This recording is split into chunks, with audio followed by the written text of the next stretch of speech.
Chers frères et sœurs, l'évangile d'aujourd'hui nous parle de ce moment important où le Seigneur ressuscite un jeune homme mort et le ramène dans les bras de sa mère.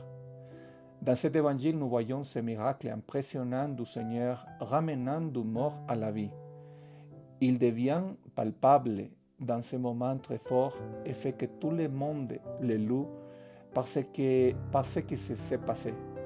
Il y a eu beaucoup de miracles spectaculaires autour de Jésus, mais il ne faut pas perdre de vue qu'il y a eu d'autres types de miracles que la plupart des gens n'ont peut-être pas réalisés et que beaucoup de gens ont fait l'expérience de cette résurrection uniquement à travers la manière dont Jésus les a accueillis.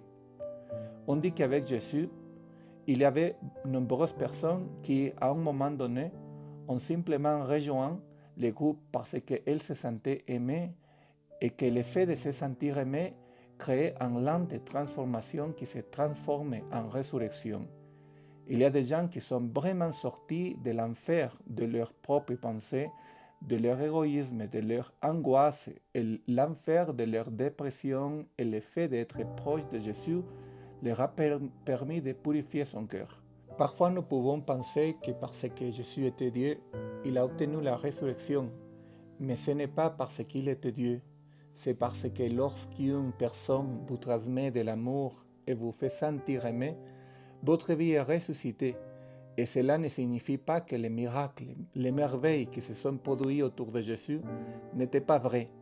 Cela signifie que chacun d'entre nous, si nous permettons à Jésus d'habiter réellement dans notre cœur, les personnes qui nous entourent doivent connaître une résurrection et doivent ressentir quelque chose qui, avec le temps, le fait de se sentir aimé, le fait de se sentir digne, ressuscitera en elles.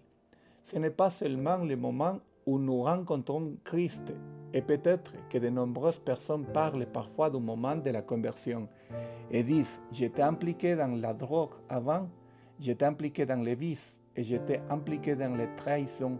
Soudainement, Jésus est entré dans ma vie. » C'est bien d'entendre ce témoignage, mais c'est qu'il est important de savoir ce qui vous est arrivé après.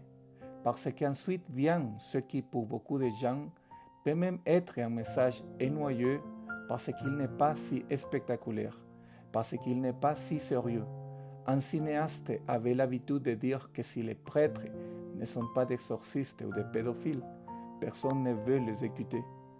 C'est vrai parce que le message d'amour peut ne pas impressionner beaucoup de gens. Peut-être n'aiment-ils pas écouter les messages simples et directs de l'amour. Ce que cela signifie de parler d'amour, ce message donne la paix de parler de l'amour qui, à travers l'amitié quotidienne, peut être changer une personne, de parler de la joie qui vient de la confiance et une autre personne de parler de ce que ce processus signifie. Il est peut-être un peu plus lent, mais il peut nous sortir de la mort. Il peut nous sortir de la dépression et il peut faire de nous des personnes dignes de confiance. Parce que nous avons su être fidèles à une amitié et nous avons su être fidèles à l'amour que nous avons reçu.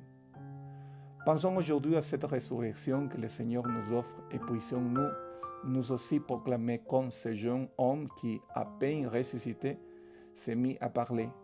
Puissions-nous parler d'une véritable résurrection qui s'est réellement produite en nous et que le Seigneur continue d'opérer en son honneur dans la vie de ceux entre nous qui existent aujourd'hui et qui lui sont fidèles. Que la bénédiction de Dieu Tout-Puissant, le Père, le Fils et le Saint-Esprit descendent sur vous et soit avec vous.